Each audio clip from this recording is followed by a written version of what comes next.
चलो एक एक करके समझो क्या है लिंग्विस्टिक इंटेलिजेंस का मतलब क्या है। ऐसे व्यक्ति जिनकी भाषा पर बड़ी अच्छी पकड़ है, जैसे वर्ड्सवर्थ का नाम नहीं, वर्ड्सवर्थ। शब्द देखिए, शब्दों में जो ताकत है ना, तो भाषा के जो धनी लोग हैं, और भाषा के धनी लोग किस किस क्षेत्र में अच्छा काम कर सकते हैं बताइए? साहित्यकार हो सकते हैं, है ना। तो जो कवि है, जो वक्ता है, कई लोग व और ब में अंतर नहीं कर पाते, बोलते जो वक्ता है। तो अंतर बनाए रखिएगा, कवि अलग होता है, वक्ता अलग होता है, साहित्यकार है, कोई नेता हो सकता है जिसको अच्छे भाषण देने होते हैं। यानी जो शब्दों में बारीक अंतर समझता हो, और कौन से शब्द का कौन सा शेड कहाँ सटीक तरीके से प्रयोग होगा, जिसको इस बात की अच्छी समझ हो, इस बात की तमीज हो। सिंपल बात है, शब्दों में बारीक अंतर करने की क्षमता और सटीक शब्दों का यूज करने की क्षमता जिसके पास ज्यादा है, नए शब्द गढ़ने की क्षमता जिसके पास ज्यादा है, हम कहेंगे कि वो लिंग्विस्टिकली इंटेलिजेंट व्यक्ति है। जो भाषा लिखे तो बहती हुई भाषा हो, नए शब्द गढ़े, आंसर राइटिंग शानदार करे, ऐसा उत्तर लिखे कि परीक्षक अपने घर से उतर ही जाए उसके बाद, क्या उत्तर लिखा है, मैं ही उतर गया। इस तरह से समझ गए? जो आपको चाहिए वो कौन सी है? मेंस में ये वाली है। लॉजिकल मैथमेटिकल चाहिए प्रीलिम्स का सी सेट पास करने के लिए। इसका मतलब दो तरह के विषय, एक मैथ्स, एक रीजनिंग। जब भी इन विषयों को सॉल्व करना हो, इसमें जो व्यक्ति अच्छी क्षमताएं लेके पैदा हुआ है उसको बोलेंगे कि उसमें लॉजिकल मैथमेटिकल इंटेलिजेंस ज्यादा है। मैंने आपसे पहले ही कहा था कि जिस आदमी का लॉजिक ठीक है उसका मैथ्स ठीक ना हो, ये संयोग की बात है। जिसका मैथ्स अच्छा होगा, लगभग 100% मामलों में उसकी रीजनिंग भी अच्छी होगी। जिसकी रीजनिंग अच्छी होगी उसका मैथ्स या तो अच्छा होगा या उसे अच्छा माहौल नहीं मिला इसलिए मैथ्स खराब होगा। ये नहीं हो सकता कि रीजनिंग अच्छी है और मैथ्स अच्छा हो ही नहीं सकता है, ये नहीं हो सकता, क्योंकि इन दोनों के मूल में एक ही तरह की इंटेलिजेंस काम करती है। और जिसका मैथ्स फास्ट है, सटीक है, जबरदस्त कैलकुलेशंस हैं, आप में से कुछ लोग होंगे ना जिनको कागज पेन की जरूरत नहीं पड़ती, बड़ी बड़ी गणनाएं खड़ाक से कर लेते होंगे। कितने लोग आप ऐसे कर लेते हैं? क्या बात है, कर लेते हो? तो बिना कागज को हाथ लगाए बताओ 248 गुणा 84 कितना होता है? कल बताओगे? चलो कल बता देना, ठीक है। जो ऐसा सवाल सुनकर रोमांचित हो उठे और कहे कि बस 3 सेकंड रुकिए, उसके अंदर ये ज्यादा होती है, और उसका सी सेट कभी भी डिटर नहीं करता है, कटाक से पास कर लेता है। समझ में आ गया? ये जिसके अंदर ज्यादा, वो किस फील्ड में अच्छा रहता है? इंजीनियर। भारत में तो आजकल इंजीनियर होना एक राष्ट्रीय रुचि का मामला हो गया है। उस राष्ट्रीय रुचि का मामला छोड़ के मैं बता रहा हूं, मैं तो हरियाणा से हूं, वहां मैंने कुछ इंजीनियर्स को देखा इस बीच में जो सरकारी कॉलेज से इंजीनियरिंग करके आए हैं। उनमें से एक बच्चा कंप्यूटर इंजीनियर है, कुछ दिन पहले दृष्टि में उसने जॉब के लिए अप्लाई किया, इंटरव्यू हुआ, तो इंटरव्यू जो लोग लेते हैं मेरे पास स्पेशली ये बोले कि हम चाहते हैं कि आप भी इंटरव्यू लें उसका। मैंने मैं क्यों लूंगा, आप लोग ले लो। नहीं, हम चाहते हैं कि आप लें, आपको एक सैंपल मिलेगा क्लास में बताने के लिए। फिर मैंने उसको बुलाया, कंप्यूटर इंजीनियर है भाई, वो 10 में से 6 क्या ग्रेड होता है, 6 के ऊपर ग्रेड लेके आया हुआ था, और उस बच्चे को सचमुच कंप्यूटर क्या है वो भी ठीक से नहीं पता था, और कंप्यूटर इंजीनियर सरकारी कॉलेज से, ऐसी हाल। मतलब मेरी धारणा उससे पहले इंजीनियर्स को लेकर बड़ी श्रद्धामूलक हो करती थी, उसके बाद से श्राद्धमूलक हो गई है, अब श्रद्धा का भाव। इसका मतलब ये नहीं कि सारे वैसे होते हैं, मतलब अच्छे तो होते ही हर फील्ड में होते हैं, हर फील्ड में अच्छे लोग तो होते ही हैं, लेकिन पहले लगता था ना कि इंजीनियर सुनते लगता था कि ये परम पिता के नजदीक का व्यक्ति है और हम लोग तो इनके सामने दीनहीन लोग हैं। अब लगता है कि नहीं। चलो, तो जो जिसमें एक क्षमता ज्यादा होगी, इंजीनियरिंग जैसे किसी क्षेत्र में गणितज्ञ बनेगा, साइंटिस्ट बनेगा, उस सब क्षेत्र में अच्छा काम करेगा। नंबर 3 है स्पेशियल इंटेलिजेंस। इसका मतलब समझ, इसका मतलब जिसको भौगोलिक स्थितियों का ज्ञान बड़ा अच्छा होता है, सब दिमाग खूब चलता है उसमें। और दिमाग खूब चलने का मतलब, देखो आप में से कुछ लोग ऐसे होंगे कि एक रास्ते से 20 बार लेके चले गए, 21वें बार अकेले गए, गुम हो गए।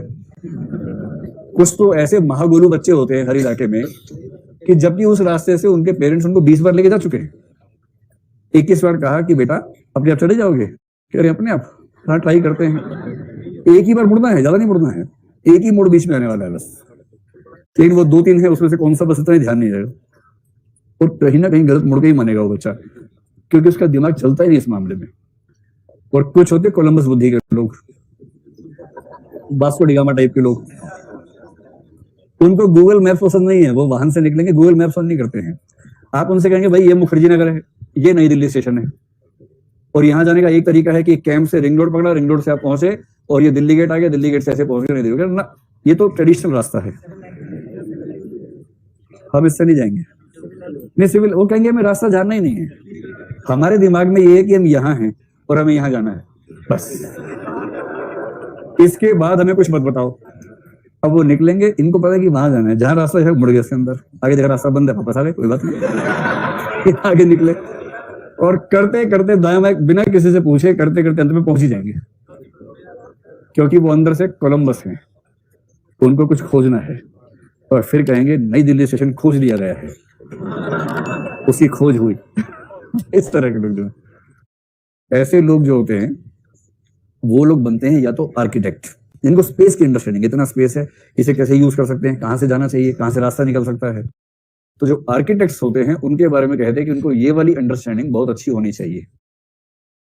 इंटीरियर डिजाइनर्स होते हैं, उनको भी कई बार किसी किसी बिल्डिंग में, आपको पता नहीं ऐसा सौभाग्य मिला है नहीं, सब में तो नहीं होता, लेकिन दिल्ली में एक ही बिल्डिंग मुझे ऐसे कैसे मिली, उसके अंदर जाके आपका दिमाग की खिड़कियां खुल जाएंगी कि कैसे आप एक बिल्डिंग की डिजाइनिंग में इतने मौलिक हो सकते हैं कि जितने खांचे हमारे दिमाग में कोई खांचा वहां लगी नहीं रहा। हर रूम में घुसते, मतलब वो जो पैराडाइम शिफ्ट होता है दिमाग को करने वाला, उस तरह के डिजाइन हैं। और ऐसे कई लोग दुनिया में हैं जो डिजाइनिंग की ही दुनिया के लोग हैं। आजकल तो जो IID है, इंडियन इंस्टीट्यूट ऑफ डिजाइन है, तो काम ही ये है कि डिजाइनिंग के क्या क्या नए प्रकार हो सकते हैं, और वो सब कौन सी बुद्धि चाहिए उसके लिए, स्पेशल। और थोड़ा सा इसमें वो जो लोग हैं जो अज्ञात रास्तों पे चलते हैं, कोई शिकारी मान लीजिए है, उन सबको ये अंडरस्टैंडिंग बहुत चाहिए।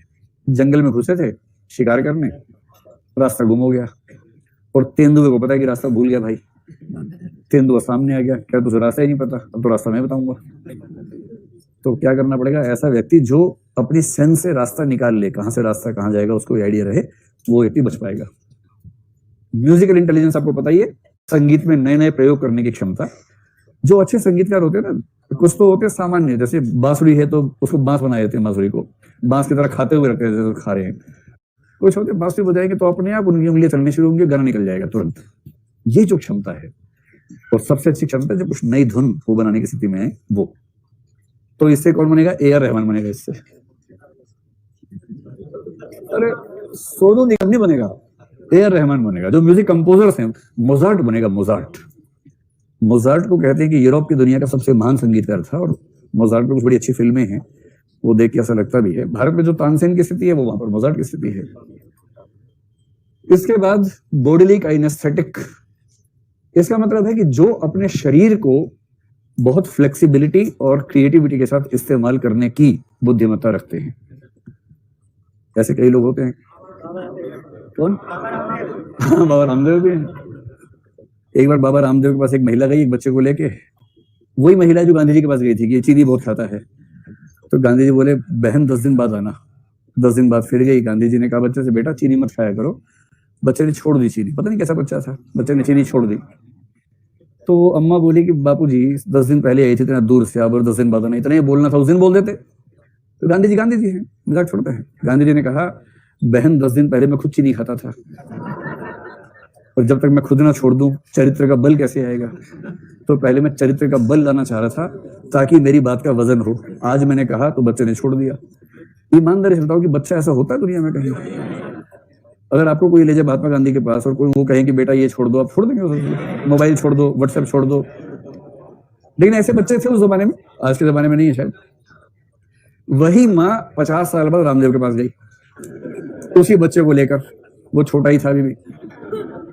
रामदेव ने पूछा बताओ बहन, तो कहा कि जो मेरा बेटा है दिन भर अपने हाथ को मुंह में लेकर नाखून खाता रहता है, इसको इतना समझाया कि नाखून मत खाओ, नाखून में बड़ी गंदगी होती है। मानता ही नहीं है, भद्दा किस्म का बच्चा है, नाखून खाता रहता है। तो रामदेव ने कहा 7 दिन मेरे पास छोड़ दो, ठीक हो जाएगा। तो 7 दिन छोड़ दिया, फिर बच्चा चला गया। फिर माँ आई एक दिन, तो रामदेव ने माँ से पूछा कि बहन अब बच्चा हाथ के नाखून तो नहीं खा रहा? बोली नहीं, अब पैर के खा रहा है। नहीं समझे?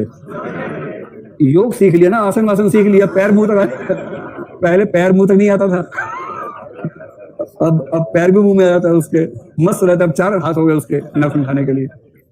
20 नाखून खाता है, पहले 10 खा पा रहा था। पूरी सफाई करता है इलाके की, स्वच्छ भारत अभियान। और क्या है, दुनिया भर की गंदगी इकट्ठी करो नाखून में, फिर उसको खा के सफाई करो। चलिए, शीशी करने से क्या होगा, जो सच है वो तो सच ही रहेगा। तो बॉडीली काइनेस्थेटिक का मतलब है जो जिम्नास्ट होते हैं, जो नर्तक हैं, मतलब नर्तक ये नहीं कि वो सांप वाला नृत्य कर रहे हैं, वो सब नहीं। नर्तक का मतलब जो कोरियोग्राफर है, जो नए नृत्य की संकल्पनाएं करता है, जो किसी गीत को सुन के उसमें कौन से स्टेप्स आने चाहिए वो इमेजिन करके वो स्टेप्स डेवलप करता है। तो कोरियोग्राफर्स जो हैं, जिम्नास्ट जो हैं, इस तरह के लोगों में जो बुद्धिमत्ता होनी चाहिए, कौन सी होनी चाहिए? बॉडीली काइनेस्थेटिक होनी चाहिए। एक्टर्स में भी होती है। नेचुरलिस्टिक जिसमें ज्यादा होती है वो बन जाता है मोगली। और इसका मतलब है कि जो प्राकृतिक जगत है उसको गहराई से समझने की बुद्धिमत्ता। जो प्रकृति में ठीक से रहते हैं ना, मोगली टाइप के लोग या जो ट्राइबल बच्चे होते हैं, उनमें क्षमता बड़ी अच्छी होती है। वो चिड़िया की आवाज सुन के समझ जाते हैं चिड़िया क्या कहना चाह रही है।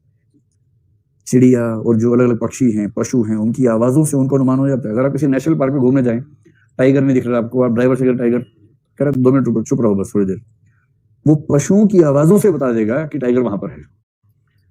पशु, बट टाइगर जैसे निकला, पशु एक आवाज करेंगे, वो अपने अपने साथियों को बता रहे हैं कि भाई इधर आ गया, बच के रहना। उन आवाजों को जंगल में रहने वाले लोग समझ जाते हैं। उन आवाजों से वो समझते हैं कि अब कहां उसको ढूंढ सकते हैं। तो इस तरह की चीजें, प्रकृति के संकेत समझना, बरसात कब होने वाली है, वो सब, ये जो क्षमता जिसके पास ज्यादा उसको बोलते हैं नेचुरलिस्टिक इंटेलिजेंस। ये जिनमें ज्यादा होती है वो क्या बन सकते हैं? एक तो शिकारी बन सकते हैं, पर्वतारोही बन सकते हैं, उस तरह के जो भी काम होते हैं ना प्रकृति में विचरण करने वाले। किसान अच्छे बन सकते हैं, सही बात है, किसान बनना हो, पशुपालक बनना हो, मौसम विज्ञानी बनना हो, उन सब में ये बुद्धिमत्ता ज्यादा काम आती है। तो कुल मिलाकर 6 हो गई।